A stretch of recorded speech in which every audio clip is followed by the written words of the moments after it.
It is such a privilege to be here alongside Mr. Sasaki and the other panelists that you're going to be hearing from, but also to be able to represent the Department of Commerce and very specifically ITA, the International Trade Administration, to discuss the future of the Asia-Pacific region. I'm very proud to be part of an administration that is so deeply committed to building a more prosperous and inclusive economy here at home through strengthening the competitiveness of U.S. industry and workers by promoting trade and investment, and also by ensuring fair trade practices. ITA's work is at the center of this effort, and it's grounded in the conviction that economic security is national security. Beyond expanding prosperity and creating jobs, trade and investment are levers to advance economic and strategic priorities and keep our nation secure, from safeguarding supply chains to advancing high standards. This is especially true in the Indo-Pacific, a dynamic region that 3 out of every 5 people on our planet call home, and that's poised to drive such a significant percentage of global economic growth in the coming years. Now, anyone who is listening in today knows very well that the region is far from a monolith. The priorities and the concerns aren't always the same in Tokyo as they are in Jakarta or Hanoi or Canberra. The United States proudly identifies as an Indo-Pacific nation. What unites the countries of the Indo-Pacific in our mind is a distinct forward-looking ambition and the immense potential that we have to fulfill that ambition. President Biden knows that our engagement in the Indo-Pacific is absolutely essential to ensuring our future prosperity, our economic security, and also our ability to address global challenges. And that's why he's committed to not just renewing but deepening our relationships, as demonstrated during his recent trip to Seoul and to Tokyo. The President's strategy in the region embraces an affirmative agenda focused on investing in our strengths at home, aligning with like-minded allies and partners, and competing to protect U.S. interests and U.S. values. This administration is committed to bolstering an open, inclusive international system, and ITA embraces our role in that strategy, ensuring that U.S. businesses and workers can invest, align, and compete on a level playing field. Whether through our commercial advocacy and export promotions or enforcement and compliance to ensure fair and open markets, the ITA team champions American workers in businesses in markets worldwide. ITA is keenly focused on building alliances, building alignment with allies and partners across the Indo-Pacific by cooperating on standards, by setting rules for digital trade and for emerging technologies, and by promoting regulatory interoperability to avoid fractured standards that can create barriers across borders. And I hasten to note, needless barriers. The cornerstone of our economic engagement in the region is the Indo-Pacific Economic Framework for Prosperity, or IPEF, which you'll be hearing about throughout today's program. It is grounded in a shared commitment to a free, fair, open, interconnected, resilient, secure, and prosperous Indo-Pacific region. IPEF seeks to deepen commercial relations, to advance shared economic and technology policy priorities, and to ensure mutual economic competitiveness for both the United States and our partners in the region.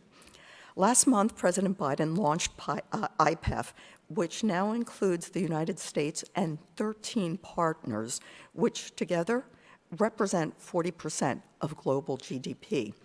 This robust group includes the 7 ASEAN members who are also in APEC. Together, we're working to establish a framework that will advance meaningful policy cooperation with the goal of shaping economies that are connected, resilient, clean, and fair. Now, as excited as we are about the launch of IPEF, we also recognize that the real work has just begun. Broad participation will necessarily require complex negotiations, but we firmly believe that a more inclusive framework will yield more consequential and enduring results. And so we're looking forward to these complex and, I'd guess, challenging negotiations as the way to make progress in the months to come. Now, our engagement in the Indo-Pacific region extends beyond IPEF.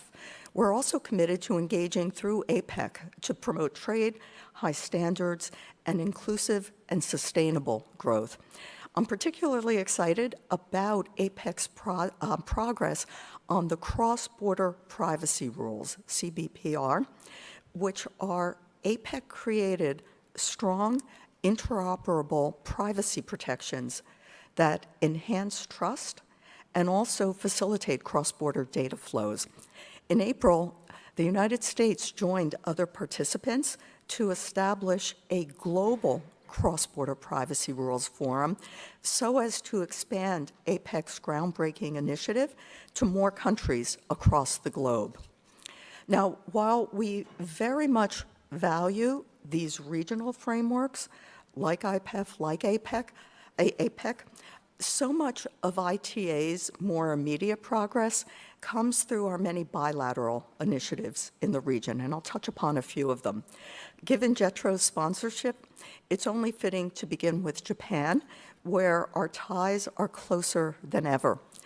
Working through the Japan Economic Policy Consultative Committee, that's a mouthful, so we call it the 2+2, as well as the Japan-U.S. Commercial and Industrial Partnership, JUSIP to those in the know.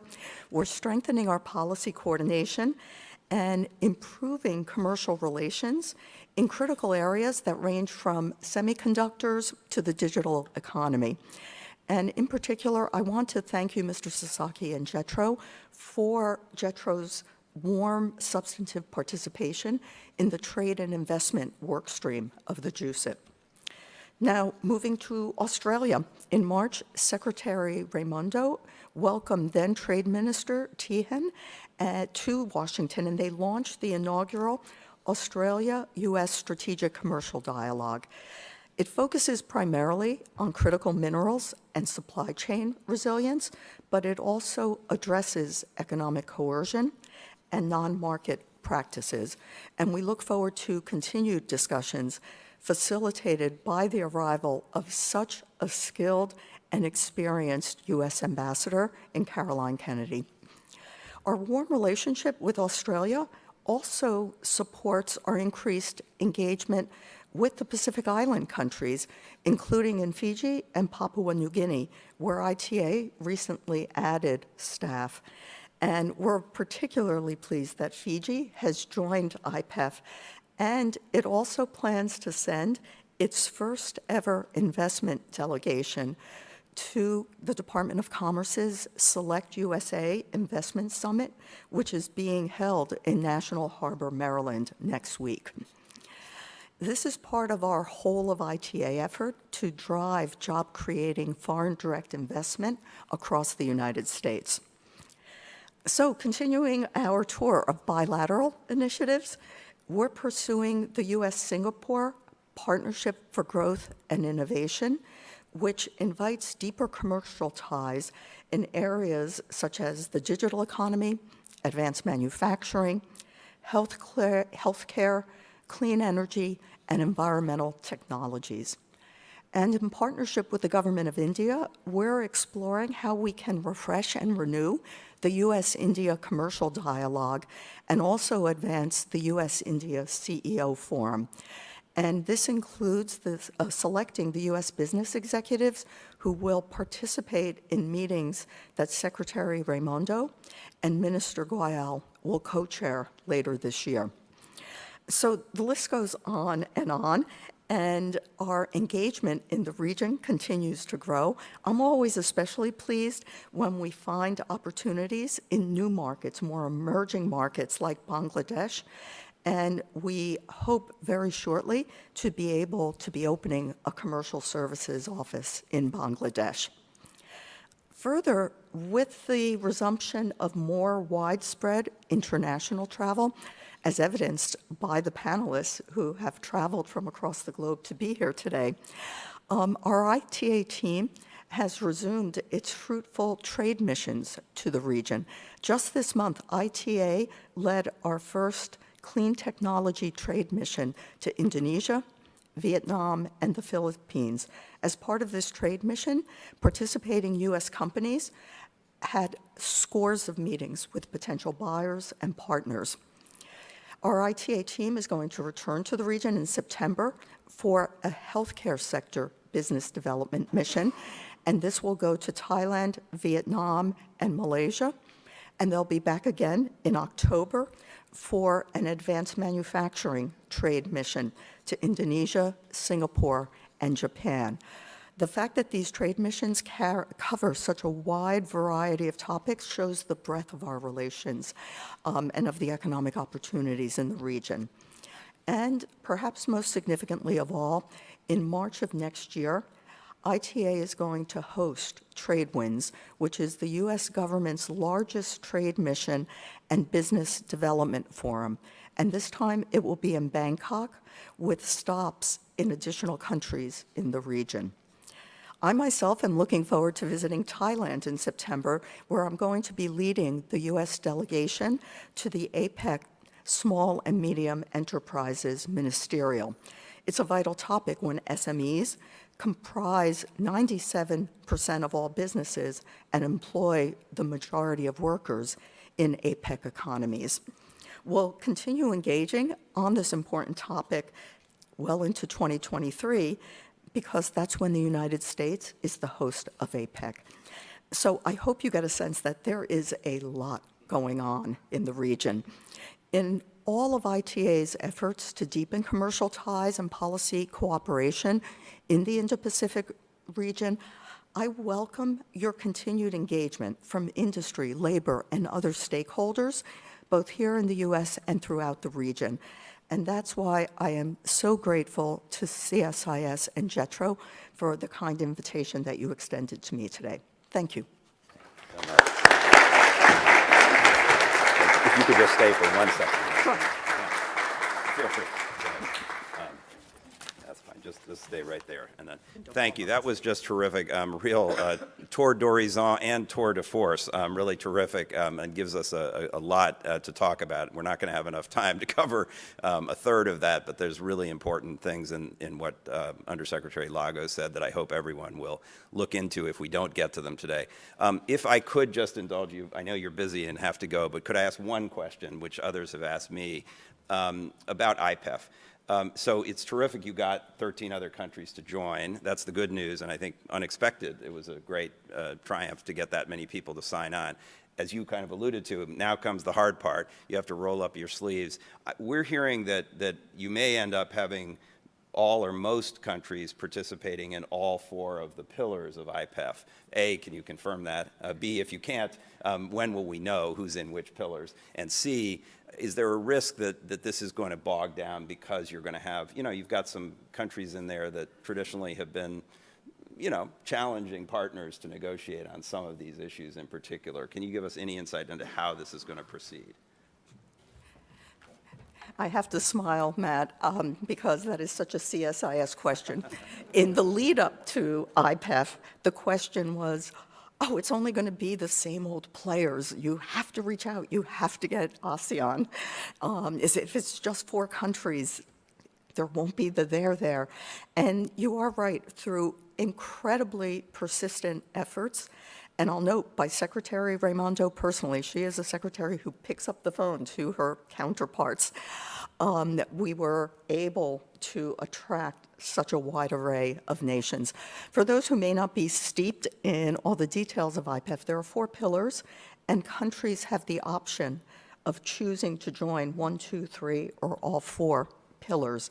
That process is ongoing, so I'm not at this point going to presuppose the outcome, but that is one of the first orders of business, is determining which countries are signing up for which pillars.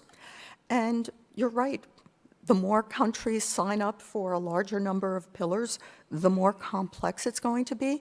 But that is a challenge.